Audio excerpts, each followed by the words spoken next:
So hello दोस्तों यार, कैसे हैं सब? आई होप सब बढ़िया से होंगे। हाजिर हूँ एक नई वीडियो लेके। इसमें बात करेंगे अपाचे 164V की सर्विस के बारे में। 8वीं सर्विस सेंटर से अगर बात करें तो 8वीं सर्विस थी, लेकिन एक सर्विस मैं बाहर करवा चुका हूँ। मैंने आपके साथ एक वीडियो शेयर की थी कि इसके इंजन ऑयल के साथ पेट्रोल भी मिक्सअप हो गया था और उस टाइम पे सर्विस सेंटर तक नहीं ले जा सकता था बाइक को। इस मजबूरी में मैंने इसकी सर्विस बाहर से करवा ली थी और वो सबसे बड़ी गलती थी।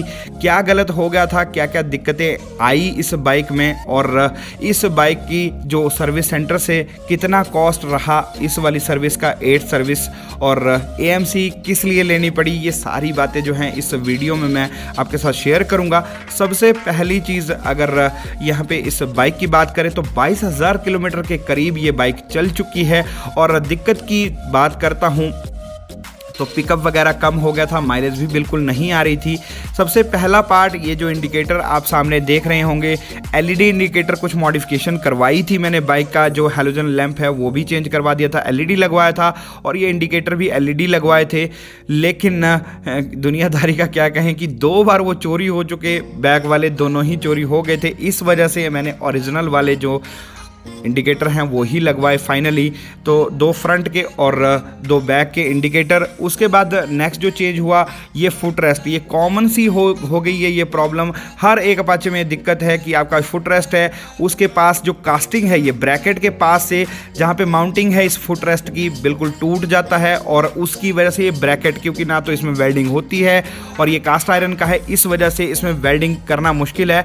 ये पूरा का पूरा चेंज करवाना पड़ता है। उसके बाद नेक्स्ट जो चीज़ चेंज हुई वो थे ब्रेक शू। और ब्रेक शू दोस्तों, लेदर ब्रेक शू, वो बिल्कुल ही ख़त्म हो गए थे। जैसा कि आप यहाँ देख पा रहे होंगे, ये कंडीशन थी रियर ब्रेक के शू, और मैंने भी ध्यान नहीं दिया था, ब्रेक बिल्कुल ही कम हो गई थी। हालांकि फ्रंट डिस्क की वजह से बिल्कुल जैसे डाउनहिल वगैरह में ब्रेक अच्छे से काम कर रही थी एक ब्रेक के ऊपर भी, लेकिन रियर वाले बिल्कुल ही ख़त्म हो गए थे, ये भी चेंज हुए। उसके बाद नेक्स्ट जो इंजन ऑयल, देखिए दोस्तों, इस बाइक में सिंथेटिक ऑयल डलता है। जो पुरानी 2V है उसमें नॉर्मल इंजन ऑयल डलता है, लेकिन उस मैकेनिक ने यहाँ पे सबसे बड़ी गलती कर दी थी कि सिंथेटिक ऑयल की जगह नॉर्मल ऑयल डाल दिया था। और इसमें 1200 ml डलता है, उसने 750 ml ही इसमें इंजन ऑयल डाला था, जिसकी वजह से इसमें मतलब होने ही वाला था कि इंजन सीज होने ही वाला था, क्योंकि वो इंजन ऑयल जो 750 ml उसने डाला था वो सिर्फ 200 से 300 ml ही बचा था।